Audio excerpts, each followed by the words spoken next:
There is an understanding that any sport has a level of risk, especially contact sports like football. Over the past few decades, scientists and doctors have researched the risks associated with sports and the impact sports have on the lives of athletes who are well past their final game. According to the Mayo Clinic, chronic traumatic encephalopathy is a brain disorder likely caused by repeated head injuries. The only way to definitively diagnose CTE is after death during an autopsy of the brain. Chris Nowinski, co-founder and CEO of the Concussion Legacy Foundation and the Unite Brain Bank Boston University CTE Center, says there is no cure for CTE. We went from a world where I, as an athlete, and most everyone else, were pretty reckless with how we treated our brain in sports, to one where we now are starting to take care of it. The largest study to date of CTE found cumulative force to the head, not diagnosed concussions, is the best predictor of future brain disease like CTE. Dr. Dan Daneshvar, assistant professor at Harvard Medical School and chief of brain injury rehabilitation at Mass General Brigham, was the lead author of the study. We have information on is that it's not just one or two bad hits or one or two concussions that can cause CTE.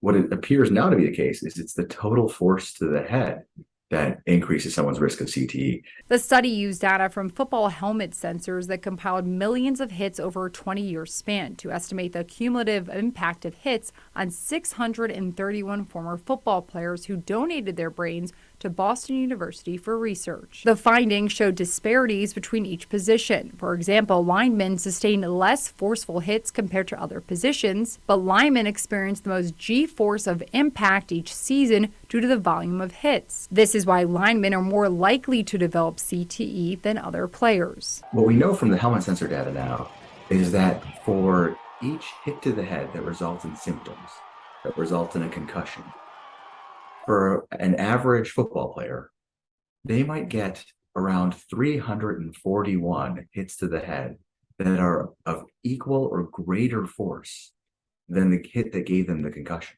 Nowinski started CTE research in 2006. Throughout his tenure, Nowinski created the first CTE prevention protocol, which reduces tackles and hits in practice. And basically the idea is if you knocked out half of the hits in practice for linemen in football over a high school and college career, you would reduce the risk of CTE by half. Nowinski says in order for meaningful change, the football community needs a general acceptance that the sport can cause CTE. If we can get the football community to finally accept that game of football causes CTE, and especially the choices that coaches make in practice will directly influence whether or not their players will get CTE, we have an opportunity to prevent it.